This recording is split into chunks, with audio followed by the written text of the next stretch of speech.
the real thing behind this. They want the oil of Venezuela. They want the resources of Venezuela. We have a lot of natural resources they need. And this is what they are going to do just to try to take it. My guest today is Susana Ramos, a political activist from Venezuela, here to talk about the Nobel Peace Prize farce, what it means for the United States, how the Venezuelans are feeling, and what we should look forward to or not look forward to. Welcome, Susana. How are you? And thank you so much for joining us today. No, thank you, Sarah. Thank you for having me. And thank you for this space, which is really necessary at this time. We are having a lot of problems right now. And these kind of spaces are really important for us to tell the truth about what is going on and what the people need to know about the truth of Venezuela. I absolutely agree.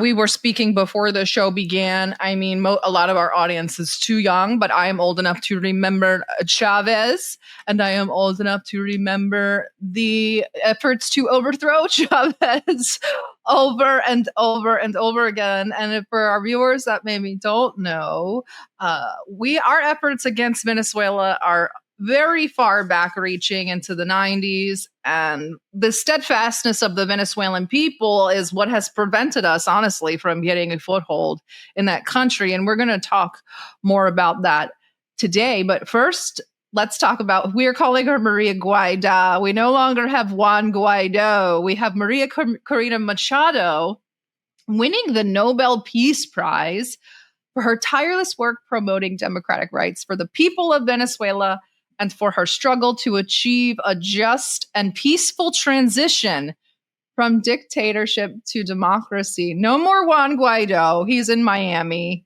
He's having cocktails at Fontainebleau. But we have Maria Corina Machado here to usher in democracy with the United States. Wow.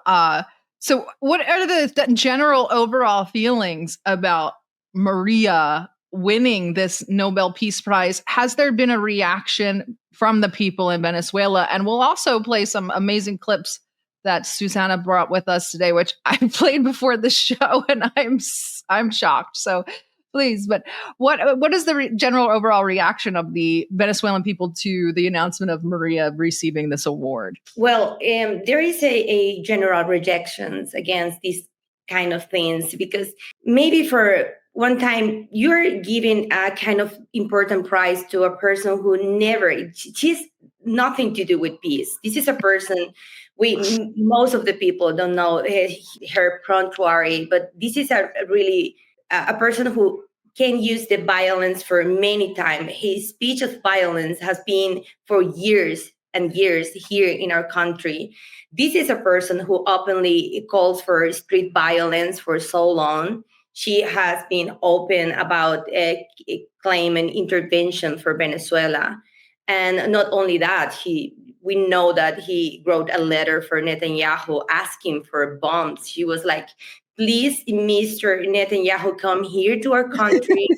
Please send us some bombs for these people. And this is outrageous. Just the fact that an organization like Nobel Peace Prize can give this kind of reward to a person like this, it is outrageous, not only for us, but for the entire world. We are having a genocide right now in front of our eyes, and we can see that this organization is supporting a person like this. It is awful. But most of the people knows that it is a part of a bigger plan. We know that they are trying to clean some image in here. And it is because all the intervention they want to have in our country, they need to Maria Corina Machado to do it. So when you give a prize like this to a person like Maria Corina, you reinforce the idea that we in Venezuela are living under a dictatorship. So if you're talking about living under that dictatorship, you can enter the country and try to save poor Venezuelan people because they are living in there. So this is a way for them to have the opportunity to come to the country, maybe organize an intervention and take the real thing behind this, which is oil. They want the oil of Venezuela. They want the resources of Venezuela. We have a lot of natural resources they need. So this is just a massive plan, and this is what they are going to do just to try to take it. I agree. Susana and I were discussing prior to this how Zionism and Zionist imperialism ties into this whole thing, but I don't think that we really need to discuss it because she brought a clip that explains it for us. Maria Corina Machado, gracias. Thank you so much for this interview. Thank you, and we'll stay in touch. And I promise one day we'll have a close relationship between Venezuela and Israel. And I believe, and I can announce this, that our government will move our Israeli embassy to Jerusalem. That will be part of our support to the state of Israel. Wow, in God's will. Thank you so much. Thank you. So another facet or another part of the motivation for overthrowing Maduro and replacing him with Pachado is to reignite the relationship between Venezuela and Israel that Maduro has not really been very warm to. But this goes against the actual wishes of the Venezuelan people as a whole, correct? Yes. They are trying to reinforce the idea that maybe this, well, she was really open about the support to Israel in many ways.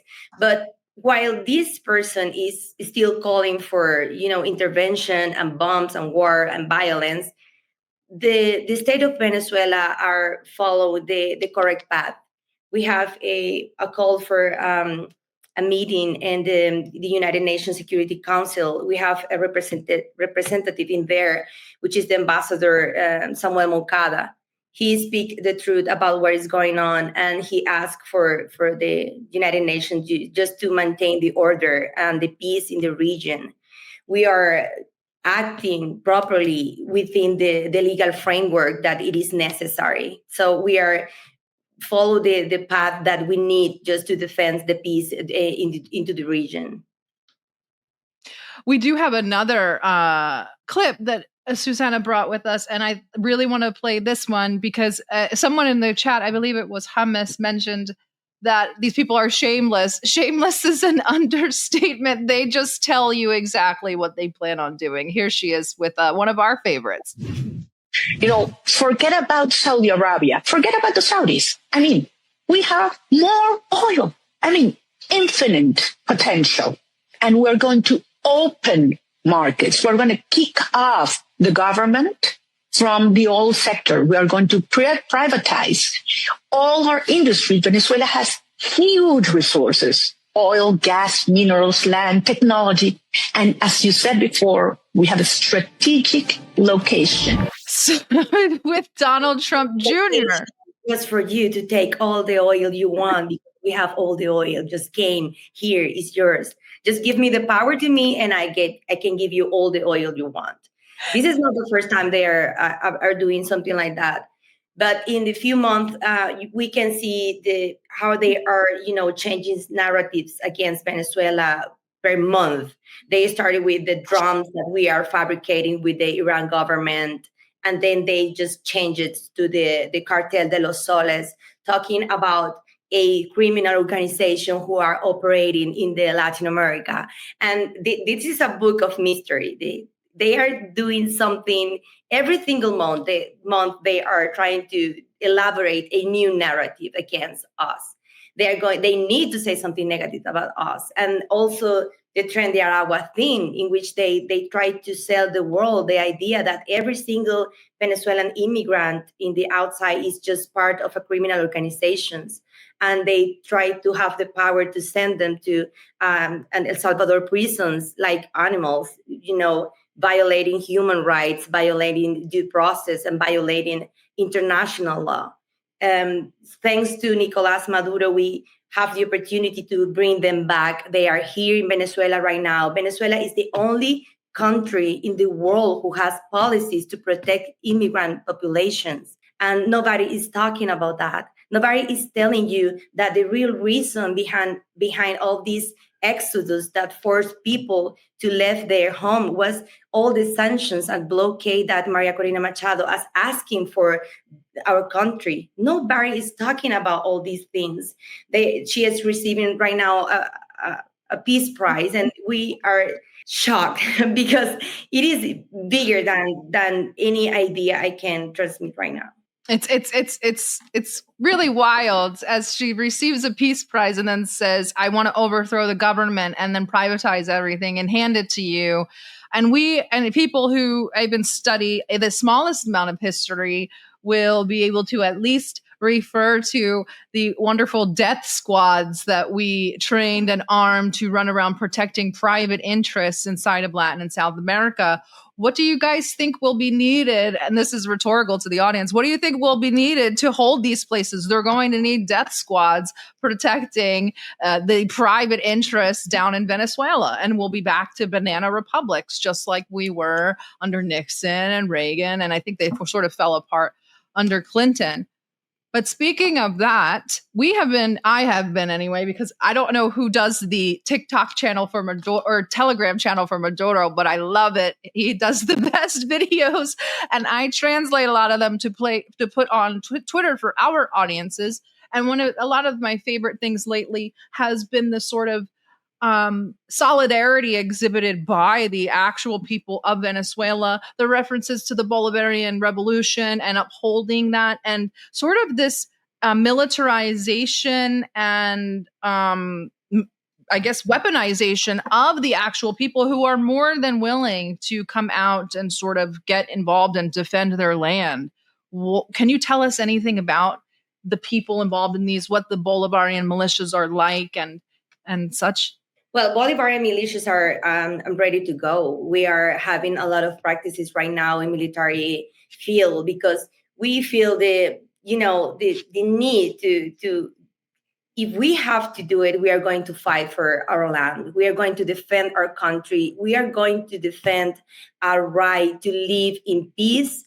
We are going to defend our sovereignty, and we are going to defend our everything we need to defend for our country. This is not the first time they're trying to attack us, but we are the sons of Bolivar and Chavez, and we know what we need to do. We are really prepared, and the people, the will and the people in the street is we are having this force inside us, and we can feel it. And we feel the preparation of the people just to say, I'm going to defend my country. I'm not going to let my country to any foreign power just to came here to say that we are free and we are going to fight for that freedom. Well, Susana, thank you so much for joining us. People ask all the time, they're saying, Maduro, he just talks a big game. And I'm like, no, everybody from Venezuela talks like that. They all talk about the Bolivarian revolution. They all understand their history. I think Americans, it's sort of lost on Americans, the idea of fighting for your homeland because they've never had to in America. And I don't know that they ever have to, or they ever will have to in the near future. And I don't think that people know what they're up against when they cheer on this sort of, let's go into Venezuela. And I'm like, you don't know what going into Venezuela is going to be like. You guys have they have not a very good idea about what Venezuela actually is like. And I really hope that it doesn't come down to it, because I have a feeling that the Venezuelans will be a very formidable opponent, especially on their own home soil. Of course. And we are ready to defend the everything in our ideas. Our revolution is not a revolution of 2 days. We have years in this. We are people who have been militating by so many years that they understand. But there is people outside who cannot understand that. They feel like, oh no, Maduro is alone. But in the electoral field, they never won and they never will. This is a person, for example, Maria Corina Machado, she's so desperate because she never had the opportunity to win an election against the Bolivarian revolution. They never, in the battlefield of the elections, they never will beat us. I think that's the perfect way to end it. Thank you so much, Susana. Is there anywhere people should come find you on TikTok or on Twitter? And if you have Viva to the Bolivarian Revolution.